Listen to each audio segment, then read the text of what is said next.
Boa noite, Paulo, tudo bem, meu amigo?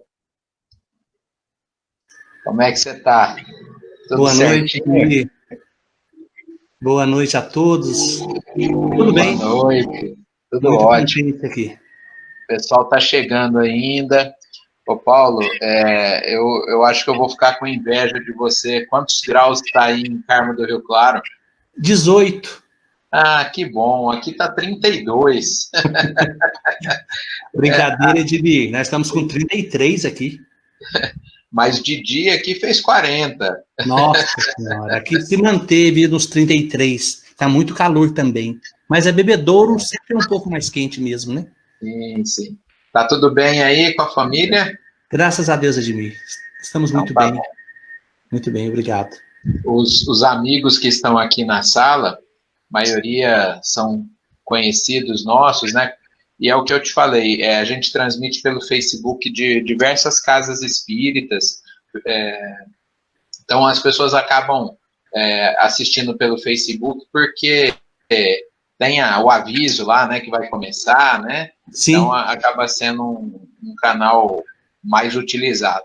Mas a gente está usando o Google Meet para receber os palestrantes e é bom. Não temos normalmente perguntas, mas se alguém fizer alguma coisa no chat, escrever alguma coisa no chat, no final aí a gente ajuda a localizar e te passa alguma coisa, tá bom? perfeitamente. Estou às ordens, Edmir. Então, vamos começar às 19 horas, vamos começar a nossa atividade, tá bom?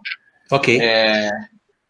Vamos todos elevar o pensamento a Deus, nesse dia que estamos recebendo um grande amigo da cidade de Carmo do Rio Claro, em Minas Gerais, Paulo Henrique Bueno, uma pessoa que tem trabalhado incessantemente pela divulgação do movimento espírita, principalmente em Minas Gerais e no estado de São Paulo, tem ajudado muitas casas espíritas na divulgação da doutrina e pedimos, Senhor, na nossa prece inicial, todo o amparo, toda a proteção da espiritualidade a Ele, não só neste momento em que vai transmitir a mensagem evangélica para nós, mas no transcorrer de todo o seu trabalho. Assim sendo, muito agradecidos por estarmos reunidos com pessoas que amamos, com pessoas que admiramos, nós iniciamos mais essa atividade doutrinária, desejando que ela seja, como sempre, muito harmônica e de muita alegria. Que assim seja muitas vezes, Senhor. Que assim seja. Bom, pessoal, os que aqui estão, vão chegando mais alguns aí. O Paulo é um amigo, né? Um amigo de Minas, um mineiro com muitos causos para contar. Ele não gosta muito que fala, mas já foi cantor profissional esse menino. Ele precisava pegar o violão no final da palestra e cantar um pouquinho para a gente. Já teve esse lado profissional aí de cantor. E quando a gente está lá em Carmo do Rio Claro, a gente se sente realmente entre irmãos, entre amigos. Quando termina a atividade lá da Casa Espírita, eles se reúnem. Claro, agora é tudo um pouco diferente, né? Mas normalmente eles se reúnem e a gente vê a grande amizade que eles cultivam lá. Eu fico muito honrado de ter você mais uma vez conosco, já esteve presencialmente, né? Agora, nessa oportunidade das lives, e você tem ajudado, inclusive, várias cidades a fazer lives também, né? Pirassununga. Quais são as cidades que você tem auxiliado aí? Pirassununga, Guaxupé e São Sebastião do Paraíso. Além de Carmo, né? Além do Então, são Carmo. 4 cidades aí que ele tem ajudado, inclusive aqui no estado de São Paulo. E o tema de hoje, de pregar, com certeza vai trazer muita coisa boa para a gente. A palavra é sua, meu amigo. A Simone está mandando um abração aqui, tá? Muito obrigado. E gostaríamos de abraçar pessoalmente. Como não podemos, vai o abraço virtual e a palavra é sua aí. Muito Pedimos a obrigado. todos que deixem, com exceção, claro, do Paulo, que deixem as suas câmeras e microfones desligados, tá bom? Obrigado, a palavra é sua. Pois bem, meus amigos, é uma alegria muito grande estar aqui com vocês e venho nessa noite, por intermédio do Edmir Garcia, grande amigo, nos conhecemos há algum tempo, ou nos reencontramos há algum tempo, porque, como bem nos diz a doutrina espírita, somos amigos de outros tempos. E esta amizade que se mantém com ele, com outras pessoas da cidade de Bebedouro, onde tive a alegria de estar por 2 vezes, faz com que a gente se encha de ânimo, porque os amigos sempre nos dão motivos os mais variados para que levemos a nossa vida adiante com bastante esperança e fé. Portanto, aos queridos companheiros de Bebedouro, aos queridos companheiros que agora nos assistem ou que nos assistirão depois, graças a esses instrumentos virtuais de que dispomos, esse recurso maravilhoso da internet, nós deixamos aqui a nossa mensagem. A mensagem que sempre se fundamenta nas palavras do Cristo. E interessante que no universo tudo se conecta. Tudo se conecta. E as mensagens verdadeiras também estão interligadas. Tudo se interpõe, tudo é uma sequência.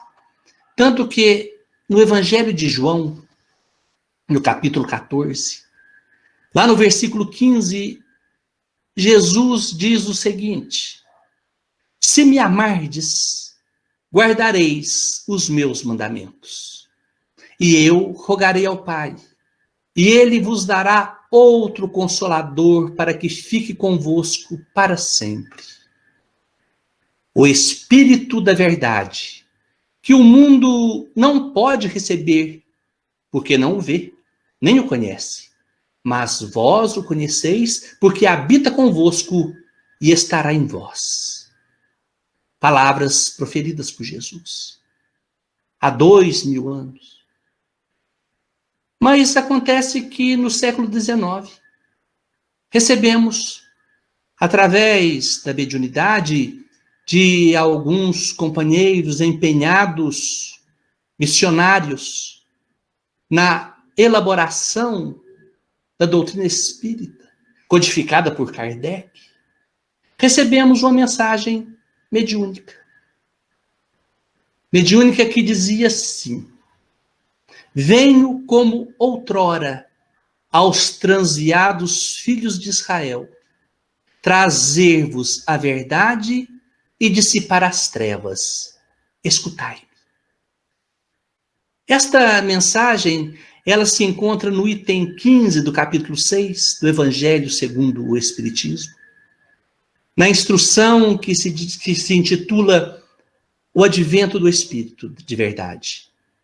Então ele diz: venho como outrora aos transviados filhos de Israel, trazer-vos a verdade e dissipar as trevas. Escutai. Como outrora, quer dizer, eu já vim. E venho trazer a verdade para dissipar trevas. Sempre. Sempre na história da humanidade, verdade é sinônimo de luz. E o que dissipa trevas é a luz. Se em outros tempos Jesus falava por parábolas, Jesus dizia que não poderiam compreendê-lo, mas que compreenderiam no futuro, desta vez, no século XIX, o Espírito de verdade diz: escutai-me. Ele fala de maneira incisiva, uma frase imperativa: escutai-me. Porque a nós já não nos é dado mais o direito de ficarmos divagando sobre questões triviais, sobre coisas que não tenham sustentação na verdade. Escutai. E nessa mesma mensagem, ele faz algumas justas e devidas considerações. E depois enuncia um postulado composto por 2 mandamentos: amai-vos e instruí-vos. Amai-vos e instruí-vos. O que nós temos aqui? Amor e instrução. O amor é o elo que liga todas as criaturas no universo.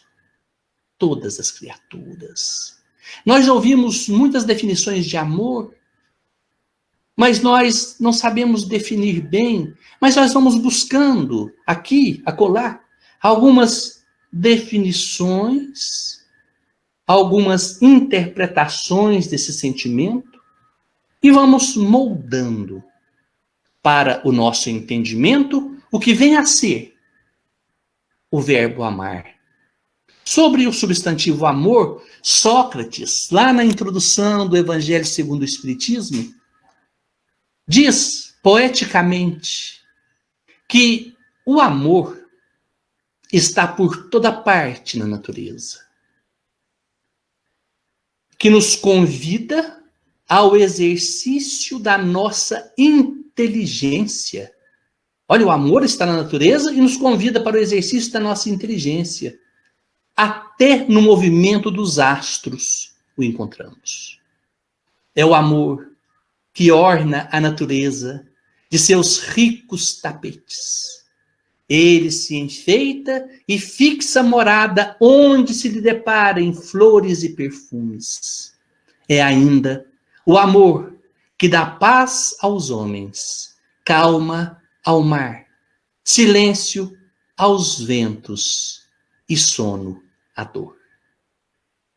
A interpretação do maior filósofo da nossa história, Sócrates, fala isso do amor.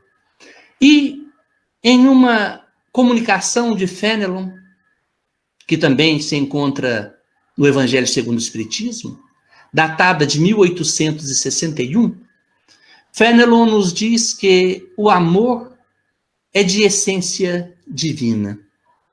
E todos vós, do primeiro ao último, tendes no fundo do coração a centelha desse fogo sagrado. Vejam que beleza. E eu me recordo que na minha juventude sempre estive envolvido com conjecturas religiosas e filosóficas. E quando eu pensava nesse sentimento de amor, o que poderia ser isso? Eu pensei que o amor era proveniente de Deus. E dizia isso às pessoas com toda alegria, porque eu pensava haver descoberto alguma coisa muito nova. E lhes confesso que, na verdade, para mim não foi uma decepção. Foi uma grande alegria quando encontrei esta afirmação de Fénelon no Evangelho segundo o Espiritismo. Porque eu vi que muito jovem eu compreendi sem que outro me dissesse.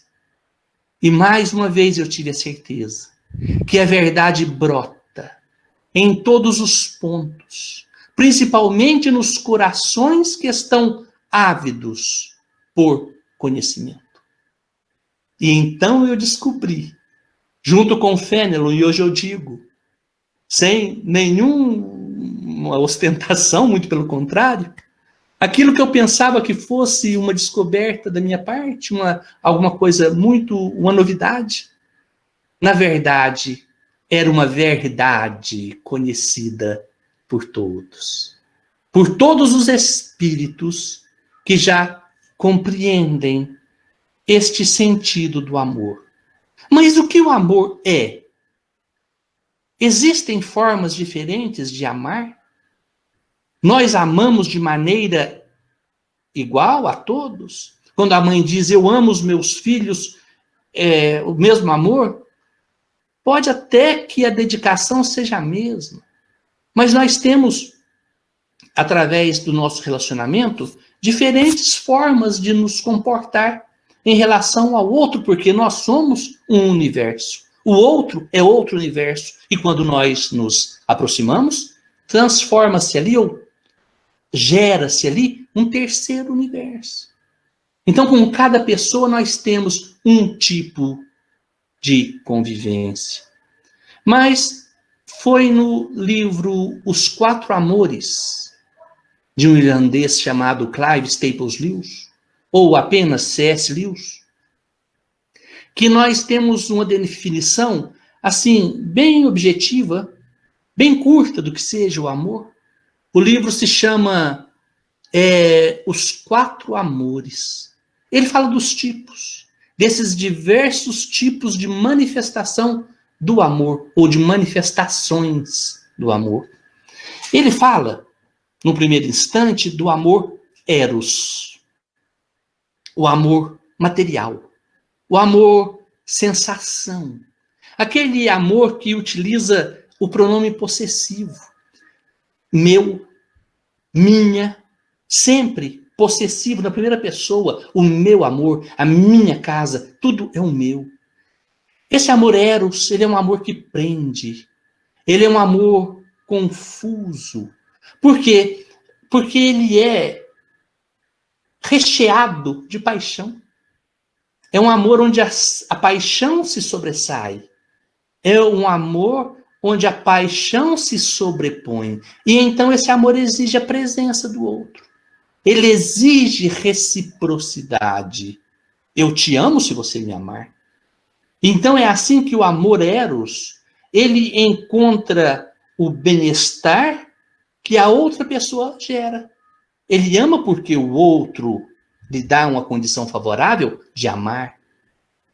E aí, nós amamos, quando amamos nessa condição, nós amamos a alegria que o outro nos traz. Sempre assim. Por isso é que nós ouvimos tanta pessoa dizer, eu amei loucamente aquela pessoa, e hoje eu não quero nem ver. Por quê?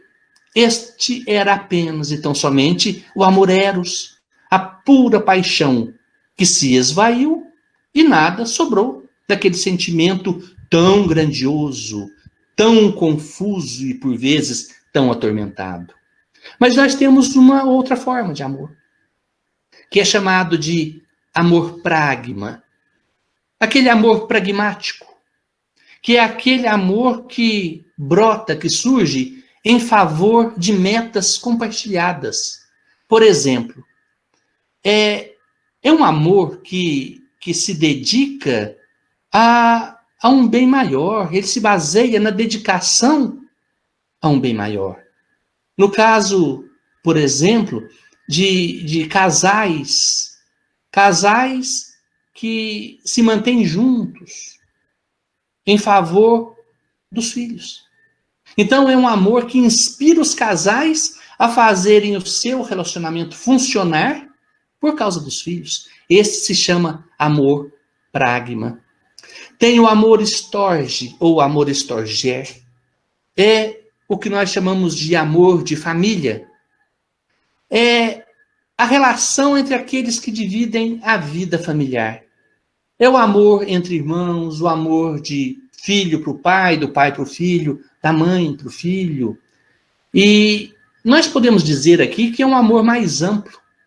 Porém, ainda é um amor exclusivista e possessivo. Porque muitas vezes nós ainda queremos manter sobre as nossas asas os nossos filhos ou nossos irmãos. Sempre temos, às vezes, ciúme do filho, temos ciúme do irmão, por conta que é um amor ainda meio tumultuado, meio confuso. É o amor storger. Ainda tem outra forma, o amor filial. Vejam que beleza.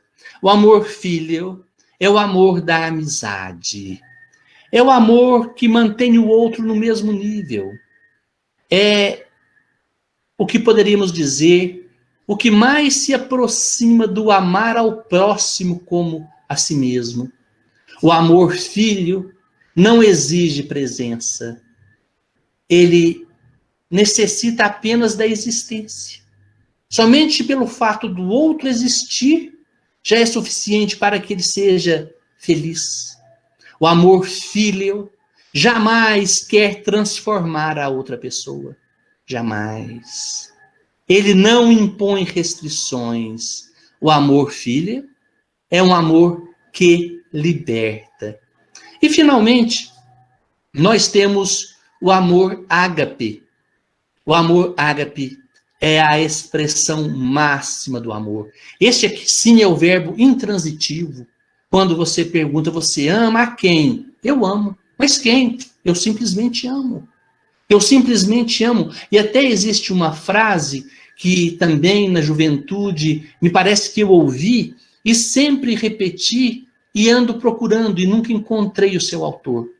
Aí, na falta do autor, eu digo que foi eu que inventei uma frase muito linda, dizendo que Deus é amor. O amor não castiga e nem perdoa. O amor simplesmente ama. Vejam, Deus é amor. O amor não castiga e não perdoa. O amor simplesmente ama. Então, o amor não é em relação ao outro. Esse amor ágape é um amor que existe pleno no ser e ele simplesmente ama. E com este amor, ele consegue alterar todo o ambiente à sua volta. Paulo de Tarso, na primeira carta aos Coríntios, ele diz o seguinte: o amor não se ensoberbece, não arde em ciúmes, não se ufana.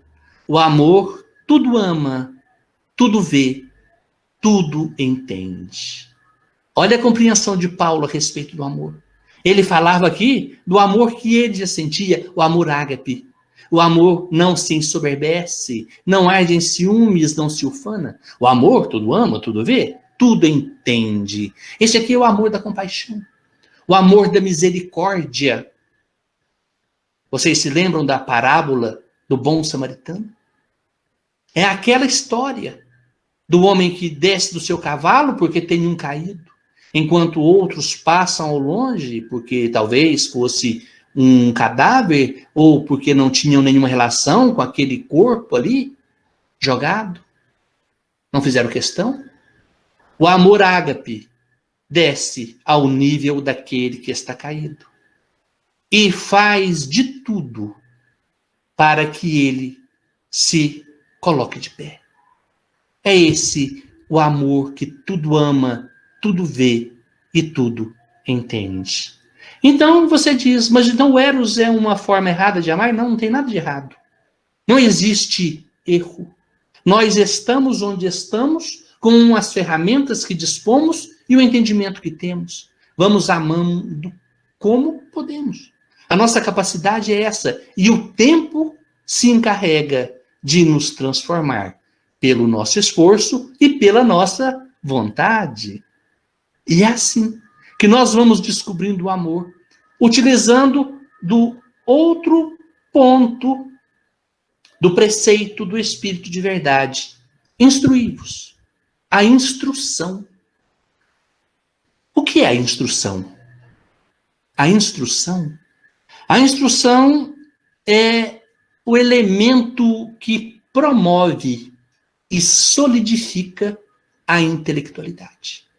Instrução é o elemento que promove e solidifica a intelectualidade. Aí você me pergunta, mas aí a gente se instrui aonde? Na escola? Na escola. Na faculdade também.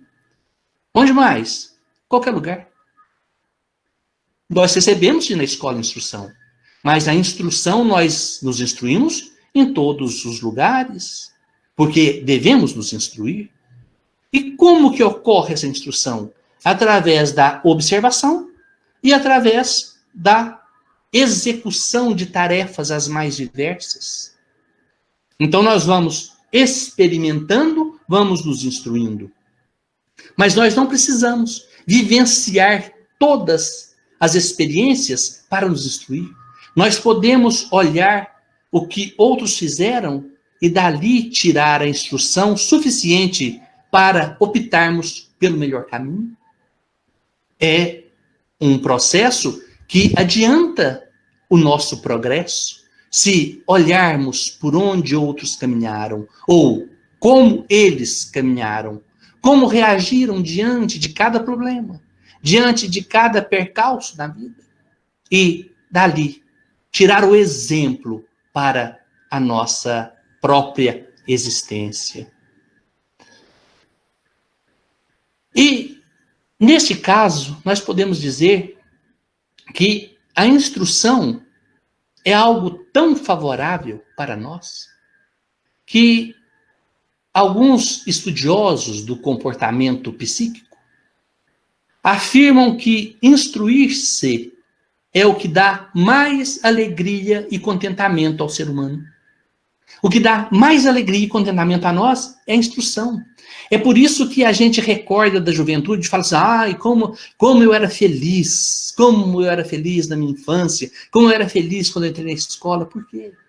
Porque quando você é bem pequeno, quando a gente aprende a amarrar o cadarço do sapato, meu Deus, que coisa fantástica! Quando você entra na escola, hoje é diferente, os meninos já chegam na escola sabendo um tanto de coisa, porque estão muito ligados a tudo quanto é forma de instrução diversa. A gente não tinha nada, eu não tinha nada, na minha casa na televisão tinha. Quando eu cheguei na escola e vi um cartaz que tinha o Palhaço Carequinha, e fui aprendendo a juntar as letras, eu me senti a pessoa mais feliz do mundo. Então, a instrução nos dá muita felicidade. E a segunda coisa que também nos dá felicidade, neste contexto, é a superação. Instruir-se é o que dá mais felicidade. Superar-se dá muita felicidade. E nós colocamos aqui. Como que é esse processo de instruir-se? É fácil, vejam. A instrução se opõe diametralmente à distração. Aqui eu não digo lazer, porque o lazer, se ele estiver sendo feito sem distrair, também nos instrui. Todas as vezes que eu me distraio, eu paro de me instruir. Porque instruir-se é, por exemplo, sentir o vento, que agora, nesse instante, adentra por esta porta, e eu penso, por que será que está ventando? E faço aqui, eu vou elaborando, é por conta da pressão, do calor que sobe e o outro ar penetra. Isso tudo vai me dando motivo para raciocinar a respeito da movimentação das massas de ar. E outras coisas tantas. Por que desta planta que está ali, por que ela está mais verde? Será porque tem mais luz nesses dias? Esses questionamentos que vamos elaborando e vamos encontrando respostas. Agora, quando eu me distraio, eu vou passar tempo, é para passar tempo, é para perder tempo. Nós não podemos perder tempo. Nós estamos aqui na Terra para nos instruir, E vamos aproveitando cada instante, tirando informações da seguinte forma. Nós observamos, nós introjetamos em nós aquilo que vemos. E depois vamos refletir. E através da meditação, vamos montando um quebra-cabeça, qual se fosse um grande mosaico daquilo tudo que observei. E vou compondo a minha vida. Esta é a instrução. É a maneira de instruir-se, porque tudo nos ensina. Nós podemos tirar proveito de tudo, de tudo. E aí, então, nós podemos nos instruir, como eu disse, em todos os lugares. Mas existe um ponto que eu adoro buscar instrução, que se chama Evangelho de Jesus. Inclusive, eu tenho um grande amigo aqui na cidade de São Sebastião do Paraíso, e nós temos um grupo de estudo filosófico. E somos apenas 8 pessoas. E enquanto discutimos os temas os mais variados, e nós nos reunimos uma vez por mês, são longas reuniões, muito agradáveis, e ele, só comigo, depois comentou, ele disse que tudo que eu converso, eu vou arrastando para o Evangelho. Tudo eu vou buscar no Evangelho. E foi quando eu pensei, quando a gente consegue fundamentar os argumentos no Evangelho de Jesus, eu acho que nós estamos no caminho certo. Porque o Evangelho de Jesus nos ensina tudo. Ou uma parte que seja, qualquer coisa que se aprenda do Evangelho do Cristo, nós já estamos munidos de uma verdadeira arma de verdade. Um pouco que seja. Uma faceta, uma gota da verdade, uma gota dessa luz que vem para dissipar as trevas. Escutai-me, diz ele. O Espírito de verdade, que eu, embora alguns não comunguem da mesma ideia, eu digo que, na minha concepção, o Espírito de verdade é o próprio Cristo que vem nos falar. Então, no Evangelho do Cristo existe uma orientação do Mestre aos seus apóstolos, conhecida por nós, essa orientação, só que nós nunca, aliás, nós não, muitas pessoas já conhecem, mas nunca pensaram, nunca tiraram desta orientação a verdadeira instrução para a sua vida. Porque o Evangelho ele tem duas maneiras de ser olhado. A gente olha no Evangelho na forma horizontal, a contextualização, a compreensão do texto. E depois nós transformamos este Evangelho, ou nós o colocamos na forma vertical, que é a colocação do ensinamento na nossa vida.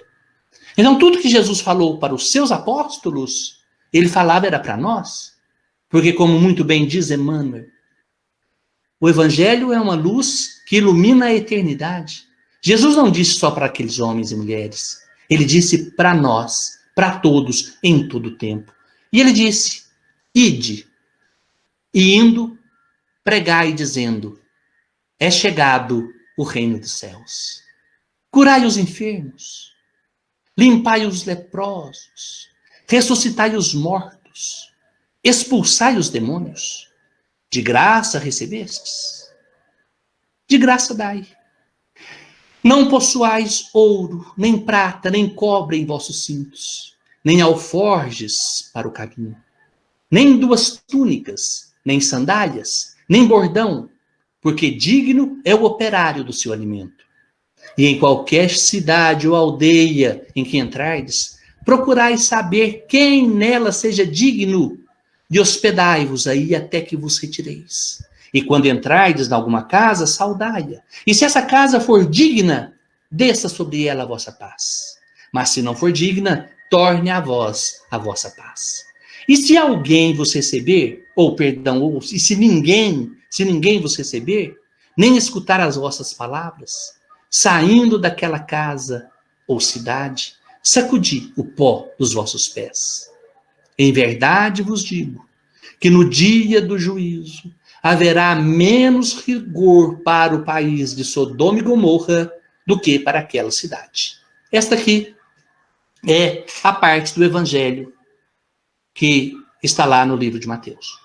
Pois bem, o que nós podemos tirar desta instrução ou desta orientação? Porque a instrução nós vamos buscar e vamos nos educar. Ninguém nos educa. Isso aqui é um conceito meu. Quando a pessoa se diz educador, ele é um instrutor. A educação é de dentro para fora. A educação só se manifesta quando eu utilizo daquela instrução para fazer de mim uma pessoa melhor. Então chega a pessoa, me educou. Não, ele me instruiu. Porque o mesmo educador educa 2, ou 3, ou 20, ou 100. Alguns saem educados, outros não. Por quê? Porque todos receberam a mesma instrução. Em alguns ela fez efeito, em outros não. Então aqui recebemos a instrução. Ela tem o que para nos educar? Muita coisa. Primeiramente, nós temos aqui uma afirmação muito curiosa. Quando Jesus diz que se ninguém vos receber, no dia do juízo, haverá menos rigor para o país de Sodoma e Gomorra do que para aquela cidade. Quando eu era menino, ia no catecismo, ouvia falar sobre Sodoma e Gomorra para mim era um palavrão. Meu Deus, eu tinha até medo disso. O que será que era Sodoma e Gomorra? E mais tarde eu fui ver que tratava de questões homossexuais e as pessoas não podiam falar nisso. E depois até transformaram a palavra Sodoma num verbo. Sodomizar é relação entre dois homens, a sodomia. Aí eu fui procurar no livro do Gênesis. da Bíblia. O que falava disso? E vocês podem procurar, lá é interessante. Diz que naquela cidade tinham homens maus. E quando eles chegaram 2 anjos, eles queriam fazer mal aos anjos. É isso que fala. Depois Ló sai com a sua família, a mulher vira estátua de sal. Eu não vou tratar desse tema não, porque esse tema da saída deles dá para a gente fazer um seminário. Mas só o fato de que ali naquela cidade eram homens maus. Não tem outra informação. Aí o que eu fiz? Fui procurar noutras fontes. E encontrei um artigo muito interessante, escrito pelo professor Thomas Hummer, que é um dos maiores especialistas do Antigo Testamento. Ele é professor no Collège de France, que é o mais prestigiado dos centros de pesquisa da França. E esse Thomas Hummer, ele é suíço. E ele se especializou em línguas antigas. No copta, hebraico, aramaico, e sânscrito, e grego, e latim. Ele conhece tudo. E ele observou que outros textos místicos, falava também de destruição de cidades de pessoas más. E ele escreve, então, falando que esse texto foi desvirtuado depois, mesmo que não tenha nada contido, desvirtuaram. E aqui eu não estou falando sobre sexualidade, se é certo ou errado. Eu só estou dizendo que não tem a ver com sexualidade. Naquela cidade tinham pessoas más. E por que eles eram maus? Por quê? Porque chegaram 2 pessoas de fora, no caso eram anjos, e eles foram maltratados. E vejam que no mesmo código judeu, tem até lei para tratar bem os estrangeiros, tratar bem os forasteiros. Lá no livro do Levítico, tem uma orientação da seguinte maneira: não oprimireis o estrangeiro que permanecer na vossa terra. O estrangeiro, residente entre vós, será tratado como natural da terra. Amá-lo-eis como a vós mesmos, pois estrangeiros fostes da terra do Egito. E isso está lá escrito. Para tratar bem. E depois Pedro, conhecendo isso, Pedro, na sua carta, diz: sede mutuamente hospitaleiros, sem murmuração. Vejam, ele está cobrando aqui uma postura de hospitalidade para sermos hospitaleiros, porque, ainda mais, naquela região da Palestina, ali é deserto. E no deserto existe uma lei não escrita que devemos tratar muito bem todos que chegam. Por quê? É questão de sobrevivência. No deserto ele não encontrou com nenhum hotel na beira do caminho daquele tempo, e quando ele encontrava um oásis e uma tenda, ali eles estavam instalados, tinha água, tinha comida, e eles davam o que de melhor eles tinham para o que estava chegando. E todos assim faziam. Então, quem não tratasse bem, era tido como alguém sem prestígio e sem honra. Voltemos ao Evangelho de Jesus, então. Este é o final, que ele diz que no dia do juízo, aquele que não recebeu o bem, Sodoma e Gomorra terão menos rigor. Então, vejamos aqui. Quando ele diz, ide, e indo pregar e dizendo, é chegado o reino dos céus. Quando Jesus diz, ide, ele não fala para a gente ir para algum lugar. Este ide, este verbo ir no imperativo, ele está mandando a gente se movimentar, ir para frente, vá, caminhe, e indo pregar e dizendo. Esse dizendo não é falando, porque quando a gente fala, a gente utiliza verbo. Verbo é ação. Dizendo aqui é mostrando que é chegado o reino dos céus. Agora imagina só, se a gente pega esse texto e vai cumpri-lo ao pé da letra, e eu saio por essa rua aqui, e chego perto de uma pessoa e digo para ela, é chegado o reino dos céus. Ela vai olhar em mim e dizer, coitado, ficou doido. Mas que reino dos céus? O que Jesus disse a respeito disso? Ele disse, o reino dos céus está dentro de vós. Então, qual que é a proposta? Vá, eu vou. E indo, eu vou agindo. E agindo, eu vou provando que o reino dos céus está dentro de mim. Até Francisco de Assis, hoje é dia de Francisco de Assis, ele disse, lá 1000 anos depois de Jesus, pregue sempre o evangelho. Se necessário, use palavras. Se necessário, use palavras. Então, quando Jesus diz, vá e indo pregar e dizendo, é chegado o reino dos céus, é fazer com que o reino dos céus, venha a nós o vosso reino, se manifeste em nós e sejamos exemplo.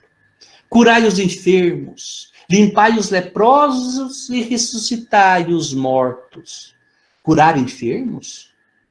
Meus amigos, a cura e a enfermidade está na própria pessoa. Ela que se cura, ela que se tornou enferma. Mas a ação bendita daquele que está com o reino dos céus à mostra, aquele que está agindo em nome do Cristo e pelo Cristo, ele leva fluidos suficientes para revitalizar aquele corpo de um espírito que, muitas vezes, na extrema angústia, entra em declínio. Conseguimos curar? Sim, conseguimos. Limpai os leprosos.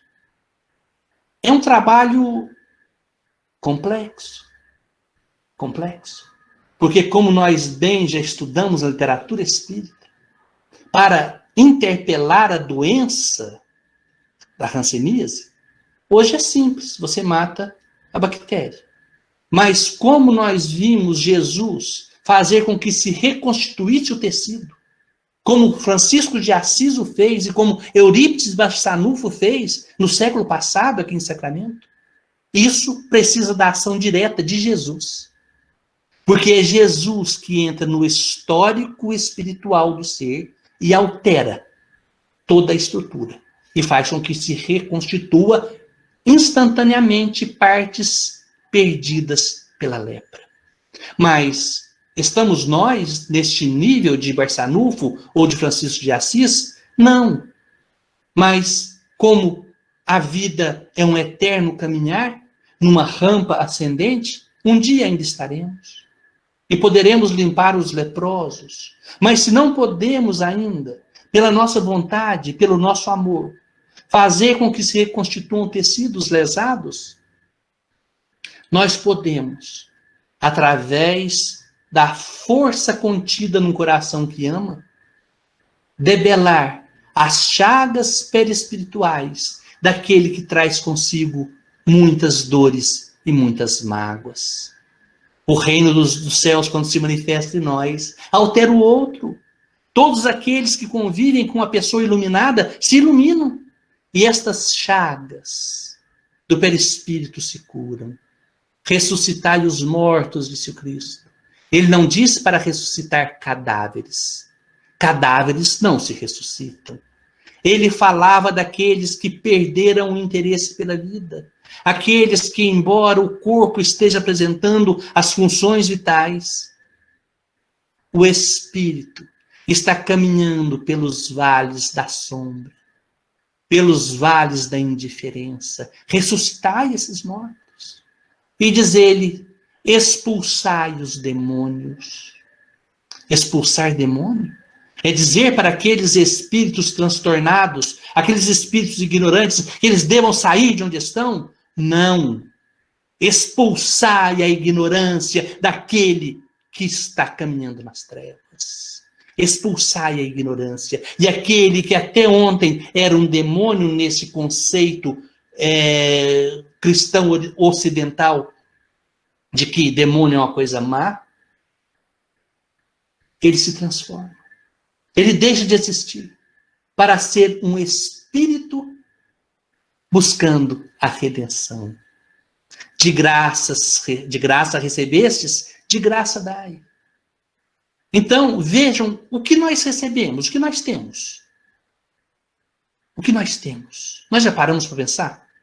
Então, tudo o que nós temos ou que nós usufruímos, porque nada é nosso, é tudo de Deus. Se está tudo aqui, o que eu disponho, na verdade eu sou administrador, e administrando eu devo apenas transferir ao outro. Não possuais ouro. Aqui ele é taxativo.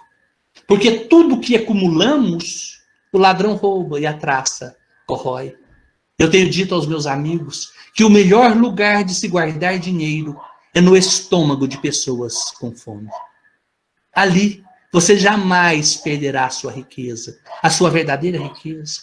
Guarde dinheiro no estômago daqueles que estão famintos. E em todos os lugares existe. Faça isso. E a gente vai ter uma condição muito melhor de vida. Não tenha duas túnicas. Emmanuel perguntou para o Chico, em uma ocasião que ele ganhou 2 paletós. Quantos corpos você tem, Chico? Chico, muito constrangido, pega os 2 paletós e doa para alguém já de uma vez. Nem sandálias. Nem sandálias aqui. Jesus diz para que não andemos de sandálias, é para que nós possamos estar com os pés no chão. Não são as sandálias que a gente usa. São as sandálias espirituais, ou os pés espirituais em contato com o chão, para que tenhamos consciência do ambiente que nos cerca. E ele diz, digno é o operário do seu alimento. Muitos pregadores religiosos utilizam dessa frase para fazer com que os seus seguidores lhe paguem o alimento, a comida. E, na verdade, Jesus não falava isso. Ele diz aqui, esse alimento foi traduzido como comida, mas em grego está escrito ousias, a parte da natureza que lhe cabe. Ele diz, o operário é digno da parte da natureza que lhe cabe. Então, nós temos que trabalhar sempre. Por quê? Porque é no trabalho que nos instruímos. O operário é digno, não está falando para ninguém ficar alimentando o outro, não, nesse caso. Não. O operário é digno da parte da natureza que lhe cabe. O operário no sentido de agir, de ação. E aí, outra parte, interessante. Em qualquer cidade ou aldeia que entrardes, procurai saber quem nela seja digno, e hospedai-vos aí até que vos retireis. Esta cidade e aldeia, gente, não é uma cidadinha, não. Chega aqui no Carmo, uma cidadinha, uma aldeinha. Não, não é. Ele está falando da casa mental. Quando você se aproxima de alguém, ele tem ali uma casa, dentro da aldeia mental. Procurai saber quem nela seja digno. Quem ali seja digno. Sabe quem é digno? Todos são. Quem seja digno de hospedai-vos. De hospedar-vos e hospedai-vos aí até que se retireis. Quando ele diz para você se hospedar numa casa mental, você chega, porque nós sempre estamos se encontrando com pessoas na nossa vida. Você chega e quando estabeleceu com ela um contato, ele diz, hospedai-vos até que dali se retireis. Entre na casa mental da pessoa. Como? Olhando nos olhos dela, dando atenção a ela, ouvindo o que ela tem a dizer, ouvindo sempre o que ela tem a dizer. Fique ali, hospede-se ali. Faça com que aquela pessoa se sinta importante. Ouça as suas histórias. Ouça. É muito importante ouvir o que o outro tem a dizer. Às vezes a pessoa está sufocada com tantas dúvidas e às vezes ela não consegue conectar a sua mente ou concatenar as ideias. E quando ela verbaliza, quando o outro da sua confiança ouve, ela se organiza. Então faça isso. E quando você entrar dentro de uma casa, diz Jesus ao discípulo, saudai-a. Como que é a saudação do árabe? Salam aleikum. O hebreu também fala isso. Que a paz de Deus esteja com você. Imagina você olhar nos olhos de alguém e pensar no seu coração que a paz de Deus esteja com você. Aí Jesus diz: se a casa for digna, desça sobre ela a vossa paz. Mas se não for, torne a vós a vossa paz. Então, aqui agora nós estamos pensando, que interessante, eu posso chegar e fazer tudo isso. Eu posso me postar como um verdadeiro discípulo de Jesus, olhando para o outro, recebendo dele toda as suas histórias e entrar dentro daquela casa, sim. Aí ele diz: e se ninguém vos receber, nem escutar as vossas palavras, saindo daquela casa, sacudir o pó dos vossos pés. Aí a gente pensa: nossa, mas Jesus falando isso? O que quer dizer? Se a pessoa não for digna de receber a nossa paz, nós devemos virar e sacudir o pó para nunca mais ver essa pessoa? Não, não é.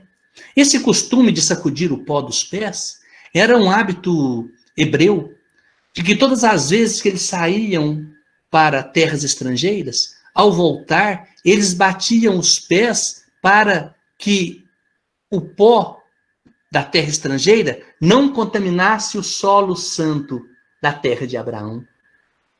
Neste caso é diferente. Quando você chega para uma pessoa trazendo as suas verdades, trazendo a boa nova, e essa pessoa não te recebe, na verdade, às vezes ela não está bem. Ela está totalmente refratária, ela está com outros problemas, ela não tem nem capacidade de compreender o seu silêncio. E se ela te trata mal? Se ela te trata com indiferença, saia e bata os pés. Para quê? Para que ali fique o pó da mágoa que você pode, porventura, levar consigo. Deixe ali o pó de qualquer rancor. Deixe ali o pó de qualquer queixa. Por quê? Você fatalmente voltará a se encontrar com essa pessoa. Esteja pronto para se encontrar com ela novamente e trazer consigo a sua paz para ofertar-lhe a paz que você traz consigo.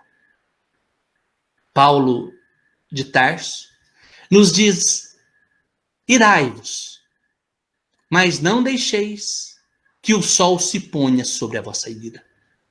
Ou seja, ficar com raiva até pode, mas não fica à noite remoendo aquilo, não. Não fique. Deixe passar a noite já na tua paz e volte quantas vezes for necessário. E concluindo aqui, ele diz: sacudir o pó, porque, na verdade, vos digo que no dia do juízo haverá menos rigor com Sodoma e Gomorra do que com aquela cidade. Nós pensamos aqui todo o tempo na nossa parte de levar o evangelho, levar o reino dos céus, levar a paz. Que bom! Nós podemos fazer isso porque nós temos já conhecimento suficiente. Agora, tem outro ponto da história. Como que nós estamos recebendo aquele que nos traz o seu evangelho? Porque, na verdade, nós não temos muita paciência com as outras pessoas, não é assim? Às vezes chega uma pessoa que a gente não vai muito com a cara, uma pessoa inconveniente, e nós parece que saem de lado, a gente é indiferente à pessoa. Nós não somos hospitaleiros com aqueles que chegam até nós. Eu até digo que muitas vezes, a maioria de nós, nesse plano evolutivo que nos encontramos, nós temos apenas duas formas de tratar os outros. Ou nós estamos bajulando, ou nós estamos desprezando. Bajulando quando temos algum interesse e desprezando quando não existe interesse. E sendo assim, nós nos equivocamos muito, porque Jesus aqui, ele nos orienta e a gente tem que estar muito atento. No dia do juízo, qual que é o dia do juízo? O dia que a gente toma consciência. No dia do juízo haverá menos rigor com o país de Sodoma e Gomorra do que para aquela cidade mental que não recebeu o outro. Como que funciona isso? Quantas pessoas recorrem a nós? Ele veio e eu dei uma desculpa e não o recebi. Ou não o recebi bem. Aí vai chegar o dia que eu vou tomar consciência, é o dia do juízo. Porque não é um dia só do juízo. O dia do juízo ele é fracionado. Todas as vezes que nós tomamos consciência de alguma coisa da vida, é o dia do juízo. E aí, quando a gente lembra, fala, meu Deus, por que eu fiz isso com essa pessoa? Por que eu fiz? Quantos podem testemunhar que passou a vida e o filhinho pequeno vinha trazendo as suas manifestações de descobertas e dúvidas e não deu a devida atenção a ele. E aí ele cresceu. Ele cresceu e, naturalmente, mudou de casa e a pessoa se sentiu só. Lembra do menininho e fala, meu Deus, por que eu não lhe dei a devida atenção? E aí o que acontece? Sodoma e Gomorra foram queimadas com enxofre. A nossa consciência se queima. E a dor é muito grande. É muito grande. E não se apaga. Por isso que quando as pessoas se aproximarem de nós, seja quem for, dê atenção. Dê atenção porque nós não sabemos quem ela é. Quiçá seja alguém muito querida por nós, que está passando por uma dificuldade, e eu não vi naquele corpo aquele irmão bem amado de outro tempo. Passou a oportunidade, não fui devidamente hospitaleiro com ele, e o que acontece? Quando eu descubro a verdade, é o dia do juízo, e a minha consciência queima. Pior do que Sodoma e Gomorra. Meu Deus. Por isso, a gente não sabendo quem está ali, quem é aquela pessoa, vamos tratar todos como se nossos filhos fossem.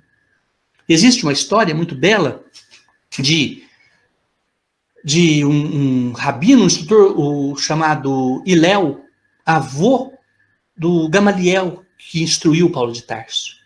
Esse Hillel, ele era responsável por receber os jovens que entravam para o rabinato no Sinédrio. Então chegavam aqueles meninos muito jovens, de 10 a 12 anos, e quando eles chegavam, Hillel se curvava diante de todos. Até que um dia, um dos rabinos que frequentavam ali o Sinédrio lhe perguntou, mas mestre, por que o senhor se curva diante de meninos tão insignificantes? Ele disse, eu me curvo porque eu não sei quem está ali dentro. Sendo assim, eu me curvo diante de todos. Diante de todos. É uma condição para a gente pensar. Quando alguém chega para nos trazer a sua verdade, vamos ouvi-la. Não vamos contestar as pessoas só para contradizer. Pelo amor de Deus, vamos ouvir o que o outro tem a dizer. Vamos ouvir. E quando ele vem trazer coisas que a gente não gosta de ouvir, tenhamos paciência e vamos ouvi-lo. Eu, por exemplo, sempre detestei piada, essas piadas contadas, e parece que eu sei todas. Em outros tempos, de verdade. Eu não estou aqui contando vantagem, me perdoem por falar de mim. Mas a pessoa começava a contar piada, eu começava a contar ela junto e para acabar depressa. E era uma coisa desagradável. E hoje eu ouço qualquer piada e até sorrio.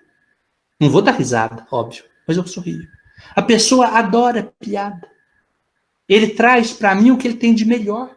O que ele tem de melhor, ele vai me trazer a piada. Quando eu tenho um sobrinho, hoje está moço, tem vários sobrinhos, mas tem um, que eu ia na casa dele e ele sempre gostou demais de videogame. Muito, ele sempre gostou muito de videogame. E eu chegava na casa dele, ele sempre estava jogando videogame. Ele tinha 4 anos. E ele ficava tão feliz quando eu chegava. Sabe o que ele fazia? Me dava o controle, o joystick, para que eu jogasse. E eu nunca soube jogar. Eu pegava aquilo e ele ficava olhando e não ia dando certo. E ele gentilmente vinha, pegava para continuar jogando. Ele me dava o que ele tinha de melhor. O que ele tinha de melhor. E assim, imagina se a gente pegar o que tem de melhor e dar para o outro. E pensar que o que o outro está nos dando é o que ele tem de melhor. Vocês ouviram ou conhecem uma afirmação do Khalil Gibran? Khalil Gibran disse que quando o filho pede ao pai um peixe e ele lhe dá uma serpente, Talvez seja generosidade de sua parte. Talvez ele não tenha mais do que serpentes para dar. E é assim, às vezes a pessoa não tem coisa melhor para dar, mas ele está dando o que tem de melhor. O que tem de melhor. E se você pensar, nós somos a imagem e semelhança de Deus. E Deus é amor. Então o amor está em nós e ele se manifesta, como bem dito aqui pelo britânico Staples Lewis, existem pelo menos 4 formas de amar. Mas Emmanuel tem outra visão. Emmanuel fala que tudo é amor. Tudo é amor. Inclusive ele fala, na sua forma direta e tão bela, que amor, ele se manifesta de todas as formas. E que até o próprio ódio é o amor que se envenena. Que a paixão é o amor que se incendeia. O egoísmo é o amor que se concentra em si mesmo. O ciúme é o amor que se dilacera. A revolta é o amor que se transvia. O orgulho é o amor que enlouquece. A discórdia é o amor que divide. A vaidade é o amor que se ilude. A avareza é o amor que se encarcera. O vício é o amor que embrutece. A crueldade é o amor que tiraniza.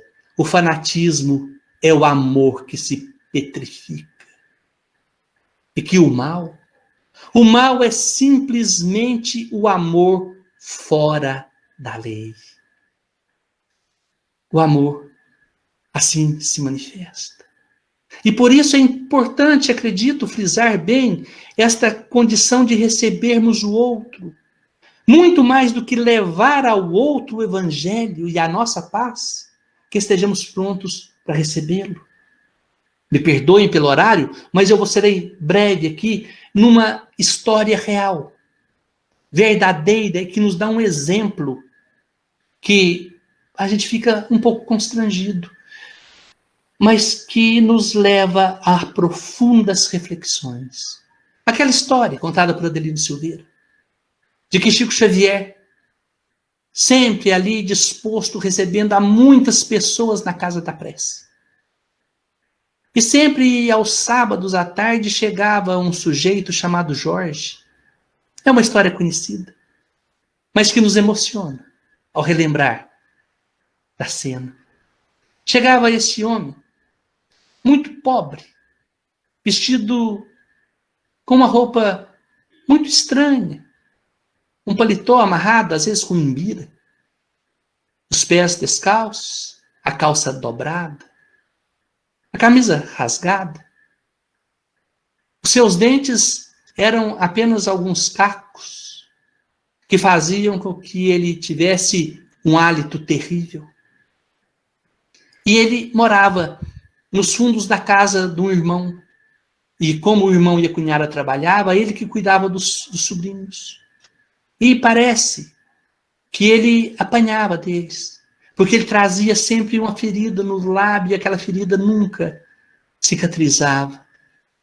Acreditavam alguns que ele tomasse ali algumas pancadas. E ele entrava na fila. Quando ele entrava na fila, as pessoas se afastavam naturalmente, porque o seu cheiro não era agradável. E ele ia caminhando lentamente, Chico atendendo gentilmente a todos. E quando Jorge se aproximava, Chico Xavier, que a todos atendia sentado, ficava de pé. E sorria ao ver o Jorge. E dizia: oi, Jorge, que bom que você veio. Como que tá as coisas? Como é que tá a vida, Jorge? Tá uma beleza, Chico. E como que foi a viagem? Foi muito boa. Você viu, Chico, como são belas as flores que Jesus plantou no caminho? Tudo bem contigo, Jorge? Tá, Chico. Às vezes, sabe, eu fico olhando para o céu e parece que Jesus fica me olhando de trás da nuvem. E o povo ali impaciente, e o Chico ouvindo. Aí Jorge ia contar sobre uma briga de gato que ele viu ontem, ou falar que um passarinho estava fazendo ninho lá perto da sua casa, e o Chico olhando e sorrindo. E quando parecia que já tinha terminado o encontro, Chico falava: Jorge, declama uma poesia. E Jorge fazia de conta, fingia que não se lembrava. Ah, já sei. E aí ajeitava o paletó, colocava as mãos para trás, como se fosse um menino declamando um poema, e dizia: menina, penteia o cabelo, joga a trança na cacunda, Deus queira que eu não te leve de domingo para segunda. E o Chico ria, declama outra, Jorge. E depois dava um dinheiro para ele, que ele comprava pipoca e um refrigerante, e ia embora. E as pessoas não sabiam por quê, mas antes de ir, aquele lábio trincado, ele chegava e beijava o Chico. E onde ele beijava ficava uma marca de sangue, que o Chico não limpava. E aí, no final do atendimento, alguém vinha com um lenço para limpar e todos chamavam aquele ali de o beijo do Jorge. Pois bem, um dia o Jorge não apareceu. O Jorge desencarnou, como todo mundo desencarna. Só que uma coisa diferente aconteceu. Naquela casa de chão batido, no momento em que desencarnava, aquela pessoa que aos olhos de todos era um coitado de um demente, um pobre coitado, mal cheiroso e mal vestido, quem veio buscá-lo foi Jesus. Jesus, pessoalmente, veio buscar o Jorge. Não sei o que ele anda fazendo, mas com certeza ele está trabalhando na seara do mestre. E o Chico sabia quem era. Chico tratava todos muito bem, mas a Jorge, pela condição que ele se encontrava naquele instante, eu não sei porquê, Chico ficava de pé para recebê-lo.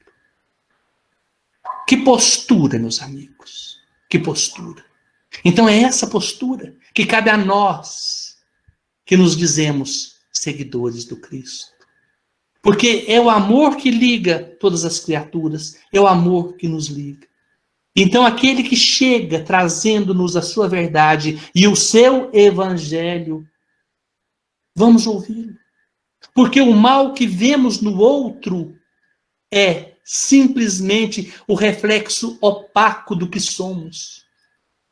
E na verdade eu vos digo que mais do que levarmos a paz, devemos receber sempre de bom grado o que o outro nos traz, respeitando sempre a sua individualidade e trabalhando e servindo sempre, porque todos somos filhos do mesmo Pai. Muito obrigado a todos pela atenção. Desculpe se eu me alonguei um pouco, mas eu me empolguei e agradeço a todos de Bebedouro e a todos que nesse instante estiveram conosco. Que Jesus nos abençoe. Nós é que agradecemos, meu amigo, meu irmão Paulo. Essa história do Jorge sempre nos emociona, né? Mesmo ouvindo ela mais de uma vez, é sempre uma história emocionante. Mas toda a sua palestra mexeu muito com as nossas emoções aí. As pessoas estão agradecendo aqui no chat, né? Temos a Cristiane, o Gustavo, a Roberta, o Fernando Zola, estão aqui agradecendo, dizendo que a palestra foi maravilhosa, e foi porque falou aos corações, né? Tem um outro mineiro aqui, ó, ontem na aula do EAD, o Giovanni, eu falei, Giovanni, amanhã você vai conhecer um mineiro, o Paulo, que é contador de causo, como você. Vocês precisam se conhecer pessoalmente depois, né? O Giovanni está aqui assistindo a palestra. O Paulo, suas considerações finais, aí eu vou chamar o Antônio, já em seguida da sua fala, que é o presidente da nossa USA Intermunicipal, que fará a palestra, fará a prece final. Então, se você quiser se despedir do pessoal. Pois bem, Edmir, é tão estranho, né, num instante como esse, a gente despedir-se, porque a minha vontade era ficar aqui com vocês a noite inteira. E melhor ainda seria se estivéssemos tomando um café e contando histórias, né? Essas histórias que nos enchem de alegria, né? Que nos motivam na vida.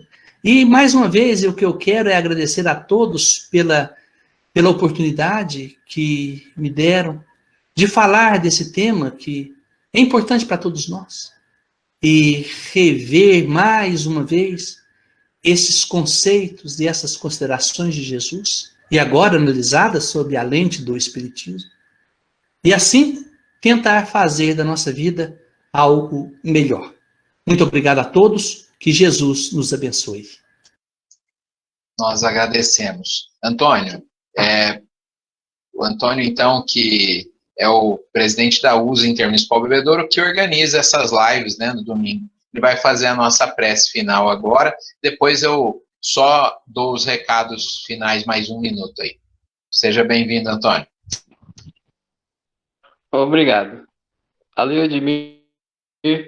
Meu boa noite a todos novamente. É um grande prazer que nós tivemos a recepção e o comentário espírita do nosso amigo, irmão, Paulo Henrique Bueno, a USA Intermunicipal Espírita de Bebedouro, e juntamente com as nossas casas filiadas, estamos muito felizes por esta noite em receber mais esse ensinamento.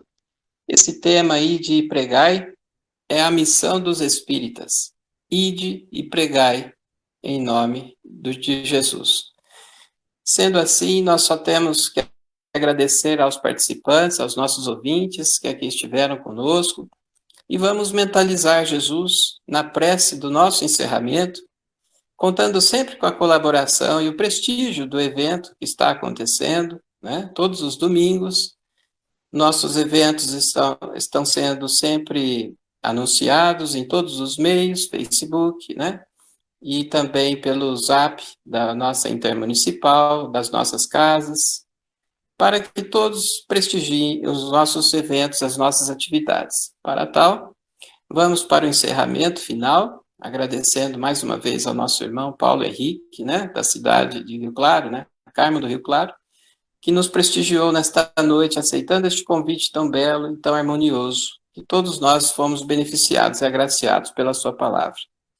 Assim sendo, vamos elevar o nosso pensamento a Deus, nosso Pai, unindo forças e pensamentos em gratidão por esta noite abençoada, que possamos nós colocar em prática tudo aquilo que ouvimos, tudo aquilo que aprendemos, e aí seremos então agraciados por Jesus, pela luz divina, no compromisso que assumimos nesta terra. Tarefa seja feita, a prestação de contas será idealizada e formalizada. Para tal, com a prece de Jesus, finalizaremos a nossa palestra de hoje, dizendo: Pai nosso, que estais nos céus em toda parte, santificado seja o vosso nome, venha a nós o vosso reino, seja feita a sua vontade aqui na terra como no céu. O pão nosso de cada dia nos dai hoje, Senhor. Perdoa as nossas dívidas, assim como nós perdoamos os nossos devedores. Não nos deixeis cairmos em tentação, mas livra-nos do mal, e que assim seja. Em nome de Deus, de Jesus, do Divino Mestre, damos por encerrada esta belíssima palestra de hoje e de sempre. Obrigado. Obrigado, Antônio. Pessoal, a semana que vem tem mais, né? Nós temos no domingo que vem, dia 11, nós temos a palestra do Ricardo Pinfield, da cidade de Catanduva.